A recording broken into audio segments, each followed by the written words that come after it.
Hello, welcome to the Joyful and Rising podcast. My name is Hillary Ramos.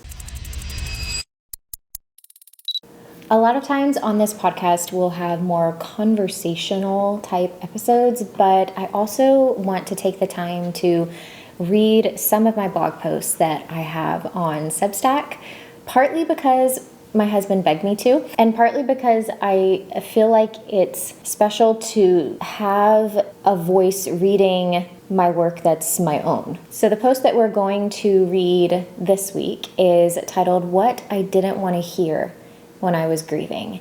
So let's get started. But before we do, please make sure you like and subscribe so that you stay up to date on all of the new podcast episodes. So grab a cup of coffee or a bottle of water or some tea and just sit down and let's have some time together. I hope these words bless you. The longer I spend on social media, the more I recognize that many people don't embody the one thing we all learned in kindergarten. If you don't have anything nice to say, don't say anything at all. And even fewer people learned what my father taught me, which was, if you don't know what to say, don't say anything. It was usually followed quickly by, if you don't know, you don't know. To be honest, I still struggle with that one myself. We all want to fill the silence. It makes us uncomfortable. And few things make us more uncomfortable than grief. So at the risk of making everybody uncomfortable who doesn't already know our story, I'm a bereaved mother. I lost a child while I was pregnant with another. My daughter Marcelly was diagnosed with several medical complications before she was even born. After birth, lissencephaly and intractable epilepsy were the two diagnoses that shaped her life most profoundly. Complications from both ultimately resulted in us saying goodbye to her far too soon. About a month before she passed, we received results to genetic testing that finally discovered her complications were the result of a new and very rare recessively linked disorder. By that time, I was already pregnant again. In just a few short years, a healthy pregnancy turned into a complicated one. That pregnancy became a fight for her life and for mine.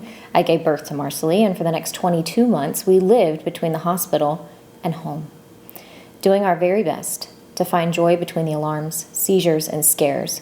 We celebrated every milestone, every memory, every moment we were given, until it was time to say goodbye. In just a few short years, so much had changed. After Marcelly died, we grieved as a family, her 6-year-old brother included, and tried to hold on to hope as we awaited the birth of their new baby sister.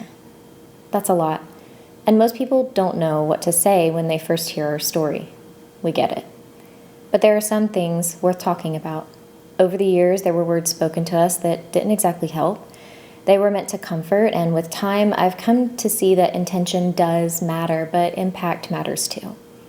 I'm not trying to rage bait here or call people out. This post is about calling people up, especially fellow Christians. I don't want anyone to feel shamed or defeated. I want you to feel empowered to love better, to speak more gently, to bear with people more patiently. The words we speak to one another matter. They hold the power to be life-giving or to compound the suffering of those we love. The problem with platitudes. I often wonder how it is that so many Christians seem to have the same list of grief platitudes stored away in their brains. I don't ever remember a Sunday school lesson on this, so it must just be our shared human instinct to reach for something, anything, that sounds hopeful when the silence feels unbearable. But in our rush to fix discomfort, we sometimes choose words that wound instead of heal. There are plenty of these floating around, but my two least favorites are, "This too shall pass," and "Everything happens for a reason." Here's the thing about these platitudes and others like them. The issue isn't that they lack truth. Yes, sometimes they are only half-truths, but most of them have some truth woven in there. The problem is that in the deepest depths of grief, our perspectives shift. Let me give you an example. I wouldn't change anything about our journey with Marcelly, not a thing. She was never a burden. I would be lying, though, if I said that the journey wasn't challenging. It's one of the hardest seasons of life I've ever walked through. And when we would share some of the challenges we were facing during that season, some people said to us, "This too shall pass." Yes, this was true. We knew we would not be in this season forever. You know why? Because Marcelly's condition was terminal. We knew that this season of life we were in would pass when she did. So being reminded of that wasn't a comfort, it was terrifying. We hated thinking about the day when she would no longer be with us. In other contexts, being reminded this too shall pass might be helpful. When I was grieving high school breakups, for example, or when my oldest was going through a sleep regression for the entire first year of his life. Being reminded that those phases of hardship weren't permanent was necessary sometimes, because they weren't permanent. And when grief tempts us to believe otherwise, we benefit from that reminder. But that wasn't the case with our struggles with Marcelly. We didn't lack perspective. We had plenty. In a similar fashion, we didn't need to be reminded of God's sovereignty, at least not with a shallow, everything happens for a reason. We knew the God we believed in. He was and is a good God, even when circumstances downright suck. We knew that Marcelly had been created for great purpose, that we had been created for great purpose. We knew that God would not waste any ounce of the joy or suffering we experienced. But hearing everything happens for a reason just falls flat. It feels dismissive and shallow. It fails to acknowledge the genuine pain people are experiencing and then also leaves them hanging. What was the reason? What we needed most during these times of deep waters wasn't a catchy phrase or a theological soundbite. We needed people to sit with us in the mess, to acknowledge the horror and the heartbreak, and to be present without trying to fix it. Platitudes like "this too shall pass" or "everything happens for a reason" might be true in some contexts, but grief isn't just a context bubble. It's a lifelong landscape we are forced to live in and navigate. It never disappears, even when the scenery changes. When you are living in that, the last thing you need is someone trying to speed up the journey or point out the scenic view. No, I don't want to think about the rainbow right now, because right now there's a tornado outside my house and my roof is collapsing. I will appreciate the rainbow and all of its beauty when it's here, and I'll still be picking up my house. Will you be there with me? In the end, the most life-giving words are often the simplest. I see your pain. I am here. You are not alone. Spiritual misfires. I have a fairly gentle spirit. My default settings are not spicy, but nothing will get my blood boiling faster than hoity-toity brothers and sisters in Christ shouting accusations and blame toward people in suffering. This is an impulse that goes all the way back to ancient stories like the story of Job. It's challenging for us to imagine that God could allow or ordain any kind of suffering. So we assign a negative spiritual or emotional cause to any pain or hardship experienced. We witnessed this when we first announced that doctors had discovered Marcelly's complications in utero. We asked for prayers, and instead we got comments like, "You need deliverance," and "You got vaccinated, didn't you?" Well, if you believe God created her that way, then you'll get what you get. And no, I'm not joking. I wish I was. I've come to understand over time that this impulse is driven by our flesh's need to control what we cannot comprehend. Control is a fear-based response, so when people are faced with things they can't understand, they resort to control. If they can just attach some spiritual cause to the suffering, then maybe, just maybe, they can fix it with a session of speaking in tongues, avoiding vaccinations, and blame shifting. Most of the time, when I speak on God's sovereignty in our own journey, people who disagree with me seem to believe that I'm saying His sovereignty somehow explains away the pain, but it doesn't. Understanding that God holds everything within His hands helps to remind me that He holds us too. It reminds me that nothing goes unseen or left to dry up without purpose. I didn't need to go and be delivered to heal Marcelly. I didn't need to be shamed for vaccines I may or may not have received. I didn't need or deserve to be blamed for my daughter being born with a life-limiting condition. What I needed was to be reminded that the God who knitted me together in my mother's womb knitted Marcelly's in my own. He knew her name long before I did, and He held her closely in His hands. Misguided fixes. Social media is an interesting paradox. I've met some of my closest friends through social media. In many ways, it allows us to feel more connected than ever before. And yet, in many ways, it causes us to feel even more alone during challenging seasons. One of the very first recommendations I got when we received Marcelle's lissencephaly and epilepsy diagnoses was to join Facebook groups. Y'all, there are Facebook groups for literally everything under the sun. And there are multiple groups for each of these conditions. Looking for research foundations, there's a group for that. Looking for more natural medication options, there's a group for that. Looking for help with more general questions or genetic testing or doctor recommendations, there's a group for that. It's overwhelming. And I quickly exited those groups. I rarely went to them for guidance. I think the solution is one that is well intended, but the thing about our journey is that it was so incredibly rare.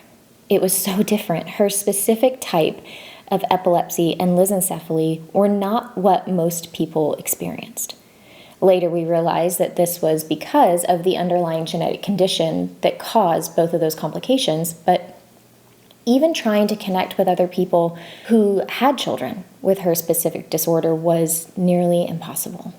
I've only met one other family with a child with Marcelle's disorder, and they live 4,000 miles away. I think if we aren't careful, recommending groups like this or some other quick solution can feel transactional and impersonal. They can especially feel that way if someone is telling us this in person, like, friend, I don't want another virtual group chat. Can you just be here with me? Some of the best conversations and support I received were from Marcelle's therapist and other friends in our community who had medically complex children. Even though they weren't walking in our exact shoes, they knew what it meant to us to just have people to talk to who really did get it. They were willing to laugh with us, to cry with us, to brainstorm with us, and to just sit and be present. That was more meaningful and helpful than any other online group ever could be. I didn't even know what I needed. The best support was often like that. Support offered when I didn't even know that I needed it. People often asked us, when are you free and what do you need? And I felt awful when I had no idea how to respond. I was too tired. My brain was too occupied with everything else I had to do just to survive. It was rare that I could think past breakfast, much less when I was free days or weeks from the present moment. When our hearts are in survival mode, even these tender questions can feel heavy. When Marcelle was alive, good days could take a sharp turn in a matter of moments. After she died, I was barely functioning. Pregnancy hormones and grief exhaustion made it impossible for me to do anything other than eat, sleep, and sleep some more. The world felt foreign. After years of drowning in decision fatigue, my days were so quiet. I escaped into sleep just so I wouldn't have to make any more decisions. The most helpful things people did in these stages were organized without me knowing about them or without giving me room to coordinate all of it. That sounds odd, but truthfully, it was a breath of fresh air to just say yes, thank you, rather than try to organize one more thing. Right after my anatomy scan with Marcelle, we were still in shock that she had so many complications, and one of Josh's best friends called to tell us he was driving up from Atlanta and to be ready to eat when he got there. He cooked us homemade chicken Alfredo. He stayed with us until well after Liam's bedtime, and he made sure that leftovers were put away in the fridge. During a hospital stay, I had some dear friends from physical therapy school message me and say, "What food do you like? We're bringing you dinner." Other than telling them my Chipotle order and telling our nurse to put them on the guest list, I didn't have to think or plan that visit. And they just sat and ate with us for as long as we needed. We actually got locked out of the hospital and had to call for help because we got stuck after talking for so long. After Marcelle passed, two of my close friends told me they were helping with a service to take some of the organization off my plate, and they weren't taking no for an answer. They worked with some of our church staff to make sure all of the food and tables were set up for a family meal after Marcelle's service, and I didn't have to lift a finger. These acts of kindness and so many others made the days more than just survival. They were life rafts of joy in an ocean of grief. When people are suffering and they don't know how to tell you when they're free or how you can help, it isn't a lack of gratitude, it's exhaustion. They don't need more decisions to make. They need someone to say, "Hey, I'm coming over to do your dishes. What is your Starbucks order?" I'm coming by in 30 minutes. Do you need a shower? I'll hold the baby. Dinner's on your porch. Don't you dare Venmo me. Grief and crisis don't make you articulate.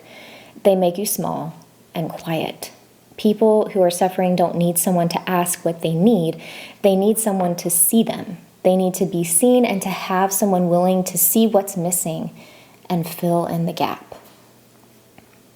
The cruel and the unthinkable. Speaking of social media, one of the unique things about online platforms is the way in which people can say the most wretched things imaginable because they say them from the safety of a screen. I do try very hard not to let these kinds of comments get to me, and most of the time I block people who post nasty comments, but the thing that really grieves my spirit is that someone typed those words. They didn't just appear out of nowhere. Barring discussions and rabbit holes about AI, these comments come from the hearts of other human beings. And I just have such a hard time being able to fathom how a person could be in so much personal pain that they spew that much hatred toward another person. Multiple times I was shamed for not terminating my pregnancy with Marcelly.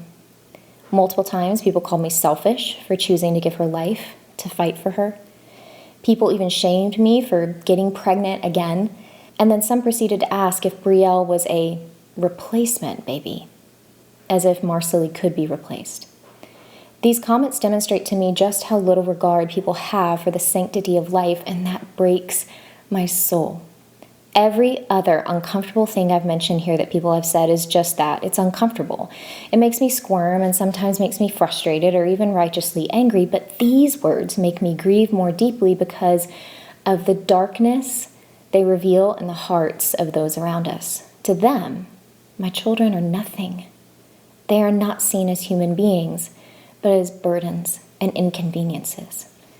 And while I know that that is a lie, while I know that my children's lives are sacred, while I know that they are loved by a gracious God who sees them for the magnificent and wonderful souls that they are, I grieve the fact that they are growing up in a world that doesn't view them the same way.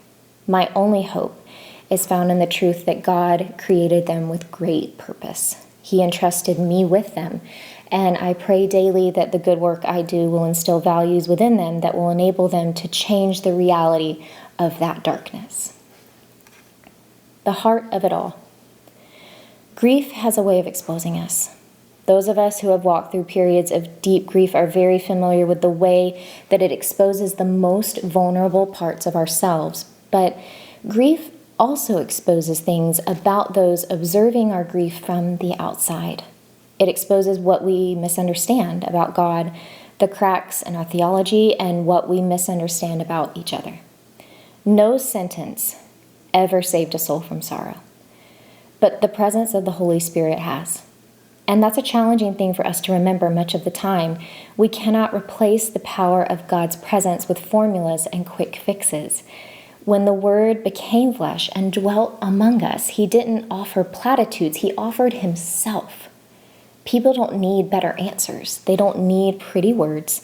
They need hands willing to do the heavy lifting, ears willing to listen for understanding rather than response, and hearts willing to brave the tension and the pain, to bear with us.